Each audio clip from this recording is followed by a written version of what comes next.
পিলখানা হত্যা মামলা প্রথমবার আসামি হচ্ছেন শেখ হাসিনা।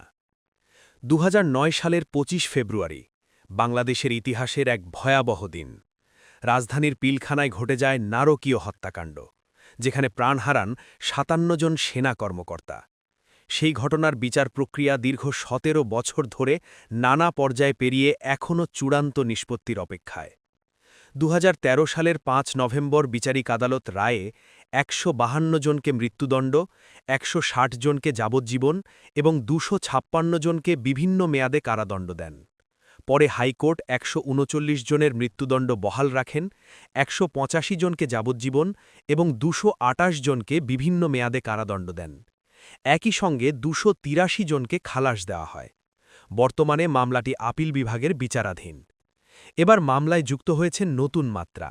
বিস্ফোরক দ্রব্য আইনে দায়ের হওয়া মামলায় সম্পূরক চার্জশিটে প্রথমবারের মতো সাবেক প্রধানমন্ত্রী শেখ হাসিনা সহ কয়েকজন উচ্চপদস্থ রাজনৈতিক ব্যক্তিত্বকে আসামি হিসেবে অন্তর্ভুক্ত করার তথ্য জানিয়েছে প্রসিকিউশন।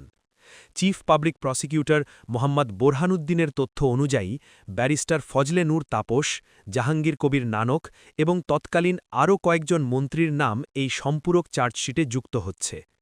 আইনে এমন অন্তর্ভুক্তির সুযোগ রয়েছে বলে জানিয়েছে সংশ্লিষ্ট পক্ষ।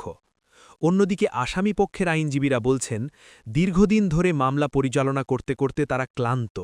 হত্যা মামলায় খালাস পাওয়া অনেক আসামি বিস্ফোরক মামলায় অন্তর্ভুক্ত থাকায় এখনও জামিন পাননি, যা আইনি জটিলতা আরও বাড়িয়েছে।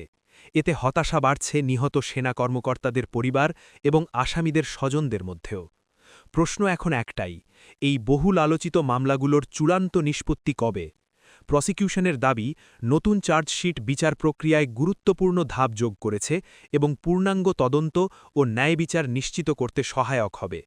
দীর্ঘ প্রতীক্ষার পর দেশবাসী এখন তাকিয়ে আছে আদালতের চূড়ান্ত সিদ্ধান্তের দিকে।